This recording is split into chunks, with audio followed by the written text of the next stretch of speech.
welcome to episode 91, Europe's Indo-Pacific Ambitions, Strategic Goals and Realities. Before arriving to the topic, I would like to mention the fact that we have previously covered maritime security domain related topics as well as Indo-Pacific security related stuff from more, I would say, a general perspective, what kind of countries which are involved. But we haven't really taken a deep dive into what is the perspective of Europe in general. And as you know, most of you that I'm based in Europe, and there have been several of the European diplomats and the guests who have been coming on the podcast. But so I feel it's very important to also look at this side of what ambitions of this continent are towards the Indo-Pacific.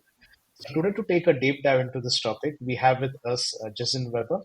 Hi, Gesine, welcome to the podcast. Thank you so much for having me. Thank you very much for your precious time. I know you have been very busy, and in general, the industry has been very busy as the summer is, waving off and the winter is coming.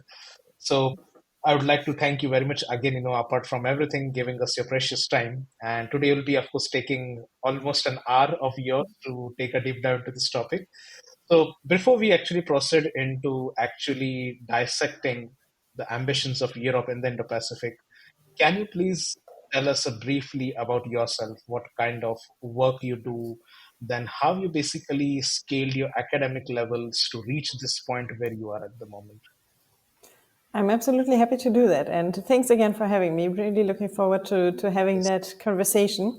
So, yes, my name is Gesine Weber. I'm currently a fellow at the geostrategy team of the German Marshall Fund of the United States, which is a transatlantic think tank with 7 offices in Europe and our headquarters in Washington, D.C. I'm based in Paris, and from here work mostly on European security and defense, with a specific focus on France, Germany, the UK, and of course the EU as a whole, but also particularly on the EU's and Europe's role in US-China competition and European approaches on the Indo-Pacific. So that's quite a bunch of topics, all quite relevant and also all quite interlinked. That brings together my expertise that I've gathered in general during my time Yeah. as first program assistant, now a research fellow as at the German Marshall Fund, but also through my PhD at King's College London, which I do on the side, and then, for example, my recent Fulbright fellowship at Columbia University, where I worked on European balancing in the Indo-Pacific. Interesting. So yeah, that's quite a diverse background, I would say. So because we have an audience not only from one sector but several other defense industries apart from defense, I would say. So can you start with a basic definition? So can you please define what is Indo-Pacific and what are the main strategic goals driving Europe's interest in the Indo-Pacific region? That is an excellent question, even more so as the concept of the Indo-Pacific is relatively recent. So before that, people were more talking about Asia-Pacific, particularly to highlight a bit more the role of China, for example, and particularly in recent years, like in the second half of the 2010s, almost everyone has slowly adopted the concept of the Indo-Pacific. I think it's important to understand that the concept of the Indo-Pacific as such is not a new one. It was referred to, for example, by Australian policymakers already in the mid 2000s. But the term of the Indo-Pacific was actually really coined by Shinzo Abe in a speech in 2007, where he spoke about the confluence of the two seas, meaning the Pacific Ocean, the Indian Ocean, and basically the waters connecting the two of them. And in fact, the Indo-Pacific comprises a huge area because it spans over from the entire Indian Ocean to the Western and Central Pacific. And maybe to give a few numbers on that, because I think it's just relevant to understand what kind of area we're talking about and why it's so relevant. Today, around 60% of global trade go through the Indo-Pacific somewhere.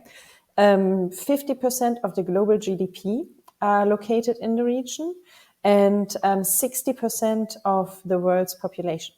So there's a huge interest, I think, to look closer in that region. And also, from a European perspective, I think it's quite relevant to mention that there are around 2,000 ships that are basically transporting goods between Europe through the Indo-Pacific somewhere every day. Interesting. Oh That's yeah, a Yeah, that's an interesting statistics, I would say. and maybe like what are the driving interests for Europeans in the Indo-Pacific? Because I hadn't answered to that. I think there's, of course, first and foremost, the economic interest, because it is really the economic lifeline for Europe. Although there's Yeah, also a lot of trade, of course, among European countries, but for a lot of critical goods and like just a significant share of European trade, the Indo-Pacific is absolutely vital. Then you have certain European countries, and actually, most importantly, France, that also have very specific security interests. So, for example, France has 93% of its exclusive economic zone in the Indo-Pacific. It has more than 1 million French citizens in the overseas territories, and also 8,000 military personnel permanently stationed there. So for France, it's also, for example, about questions of national sovereignty. And then, yeah, when it comes to climate change, many of the countries will be vital to basically tackle that challenge. And then there is also the question of multilateralism and the rules-based international order, which European states see increasingly under pressure through basically non-respect of principles of sovereignty or territorial integrity, so that the Indo-Pacific is often seen a bit as the place where the future of the rules-based international order is playing out. interesting. And just to take a step ahead from the perspective of, I would say, some of the prime countries in the European region. So, how do individual European countries like France and Germany, as well as the UK, approach the Indo-Pacific differently from the EU as a whole? Okay, maybe I start with France and Germany as the EU member states. Okay. So the EU has an Indo-Pacific strategy, which was also explicitly pushed by France and Germany alongside the Netherlands. So these three European countries have really been at the forefront to shaping the European approach. And I think it's important to really see that these were also the first countries who have really endorsed the region and realized that it's important for national foreign policy. But in general, the EU approach is pretty much about economic questions. It's a lot about connectivity. It's about infrastructure. It's about sustainable development. Questions like climate change technology. So basically, all the soft aspects, if you want to call it like that, of security, and then, of course, broader questions of economic cooperation. Whereas the national approaches also often have a component that is really, if you want to call it like that, a hard security component, particularly relevant for France, because, as I mentioned, France has these territorial interests. It has a lot of deployments to the, it has a lot of soldiers permanently stationed in the region, and of course its own territories. But for like France, Germany, and the UK, it's really also how national security policy is being shaped. So they realize that the Indo-Pacific is an increasingly relevant region, on the one hand for US-China competition, and that Europeans might also want to enhance their partnerships with countries that do not want to choose sides between the United States and China. But it is also really this question of the respect of norms. Yeah. And for example, the territorial disputes and so on, that is something that's very important actually for Europeans, or for particularly, I mean, it's relevant for all Europeans, but particularly France, Germany, and the UK also underpin that with a bit more concrete action. We've seen in 2021, and we are seeing now in 2024, 2025, again, that all of these countries have either deployed or will deploy assets to the Indo-Pacific. for example, to signal freedom of navigation and the importance of that, but also to do joint exercises with partners in the region, which are mostly for reassurance. And then something that's maybe interesting, I think, also from a French perspective, Yeah. is that there are, of course, also some economic interests at stake. In France, you have the nice term to call it SUTEX, le soutien aux exportations, so support for exports. And India is France's best client in the region when it comes to defense sales. Yeah. Yeah, I think I really agree with you on this this thing, because we have seen such, developments between India and France since past few years now. I mean, it has exponentially increased as well. And coming to the point of freedom of navigation, as you mentioned, so I would like to also touch upon the parts of challenges little bit. So, what are the key challenges Europe faces in implementing its Indo-Pacific strategy, and how does Europe's roadmap align or conflict with the strategies of major players like US, China, and India? So the first key challenge is that Europeans, as such, have not really made up their mind about what the competition between the United States and China actually means for them and how they want to respond to that. So there is, I would say, this overarching strategic question of how Europeans actually want to position themselves. Do they want to side fully with the US? Do they want to side with the US in certain domains? Do they want to side with the US maybe only on a case by case basis? Do they want to side with the US? Not at all. How do they basically design their trade links with China? All that plays in the Indo-Pacific strategy, because all that also shapes how they are developing the partnerships in the region. Yes. I think what is important for the key challenges, the challenges the Europeans are facing really depend on specific domains. So when it comes, for example, the question of infrastructure and offering an alternative, for example, to the Chinese Belt and Road Initiative, the BRI, the EU has a thing that is called the Global Gateway, but compared to the BRI, it is really underfunded. It often comes with conditionality, and that is something countries do not necessarily like. Projects sometimes take longer. So there are, I would say, money issues and administrative issues. And then there are, of course, the strategic issues that I mentioned in the beginning, because it is quite hard actually to implement a strategy that where you do not really know where you are going.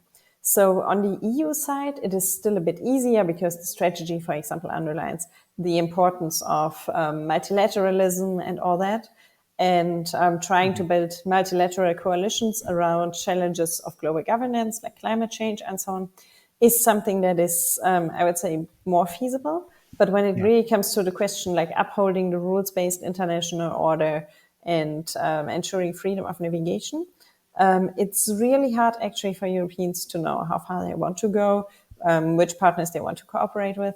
And at one point, there's of course also a bit the question which kind of, or to what extent they are willing to face the consequences. I remember, for example, that a few weeks ago there was a discussion whether a German warship would cross the Taiwan Strait, which was something Beijing was not necessarily pleased about. In the end, they decided to do it. But one might also imagine that there might be some kind of diplomatic economic measures also, because Beijing regards the region as its backyard. And on the other hand, if Europeans, for example, are not willing to side with the US strategy to confront China, one might also imagine that the US at one point decide to have extraterritorial sanctions for Europeans who are still dealing with China. And the Indo-Pacific is to some extent, really the heart of all these debates. Because in the end, whether you are, for example, joining forces with a partner for a multinational exercise also, that sends a very concrete signal also towards China or to the United States, and as well to regional partners. And as long as Europeans have not really defined where they are standing, it's really hard actually to coherently implement that strategy. Interesting. And Just to go a step ahead, I would say into the shoes of economic aspect. So, what role does economic partnership play in Europe's Indo-Pacific ambitions, particularly in terms of maritime economy, security, trade, and investment? It is a huge chunk of the entire strategy, and I think here again it's interesting to look on the one hand a bit what the EU is doing, but also a bit what individual member states are doing, because we see a lot of movement here in recent Yes. years. For example, on the EU side, we see that more and more free trade agreements are negotiated. For example, currently under negotiation is an agreement with the Philippines. Then an agreement on digital trade, for example, has just been concluded with Singapore in July. So things are really moving on there. But let's say it always depends a bit on the competences of the EU where things are finally happening, because all questions related to trade are an exclusive competence of the European Union, meaning that when these questions are concerned, it's not about member states to deal with that, it's about the EU institutions. So basically, Yep. all things that are economy or also maritime economy, fisheries, so also something that potentially is always interesting from the EU side, would always go through Brussels. Then I already mentioned the Global Gateway, which is the EU's initiative for connectivity, for infrastructure, all that often coming with a clean and green approach. So basically, that this technology is supposed to be sustainable. That is also something that is being managed through Brussels. But then you also have a lot of initiatives, really countless initiatives, that are taking place through the national level, Yep. through national cooperation, be it, for example, through building skills, can also be smaller scale infrastructure projects, can be other formats of rather technical cooperation on joint projects, can be support for companies developing joint projects and all that. So I would say particularly the economic angle is important.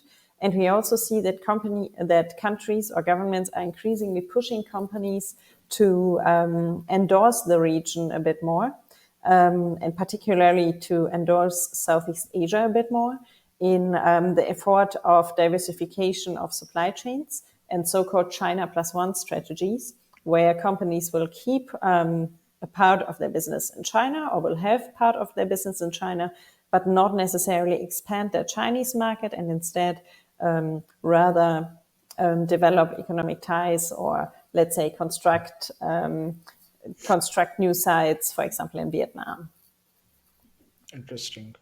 And, I would say this question is more from the security perspective. I mean, you can answer it the way you feel it's comfortable from your side, because I know when it comes to defense and security, there are always some things that, you cannot, of course, close out in the complete open. So, how significant is the role of security and defense cooperation in Europe's Indo Pacific strategy?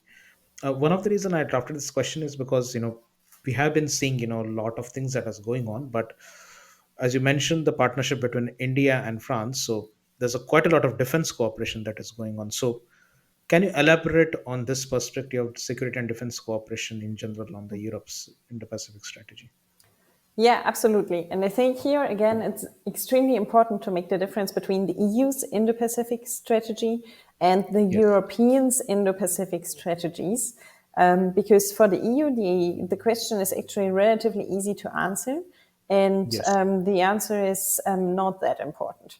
And that is simply due to the fact that the EU doesn't have an exclusive competence also in security and defense policy. This kind of policy remains purely intergovernmental, meaning that it's managed by the member states.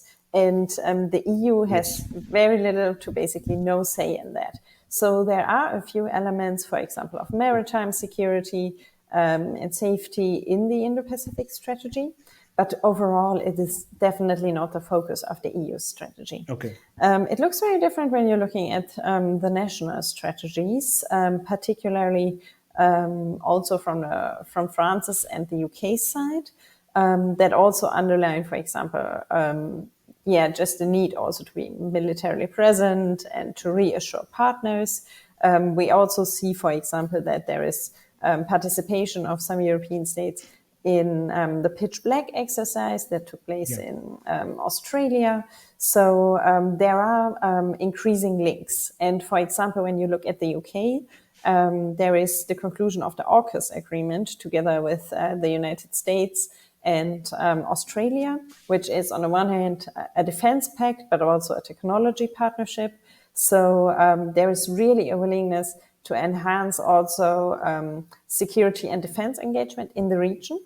And I would Yeah. say that this has also really accelerated with Russia's war on Ukraine and the Chinese support to Russia, because there is a lot of supply of basically critical goods from China to Russia that enable Russia Yes. to conduct its war against Ukraine as it is doing that at the moment.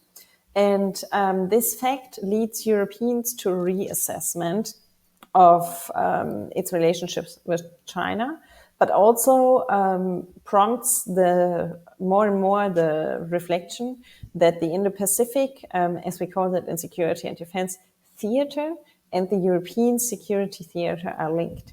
So for them, in that context, it is also a lot about reassurance of partners and showing that there is a willingness to cooperate and build broad multilateral coalitions to show how important it is to uphold existing international law and the rules-based international order and its principles like territorial sovereignty and so on. And freedom of navigation exercises or operations are, for example, part of that. Interesting. So I think the first clarification that you provided, the perspective of EU is different. That was really nice because I think I primarily come from the space industry, and geopolitics international is something that we use as a supporting part. So it's that's not my core expertise, and there are several people like me in the industry who are not into the core expertise of geopolitics and international relations, but use it as a supporting base in the space industry to drive the strategies. So yeah, thank you again for providing that clarification. I hope people receive that clarification, and we'll be now continuing this conversation in the episode 92, which is the part two of the continuation of the episode 91. So I kindly request you to all first listen to this episode and then shift to the episode 92. So we'll be continuing in the next episode, the conversation. Thank you very much.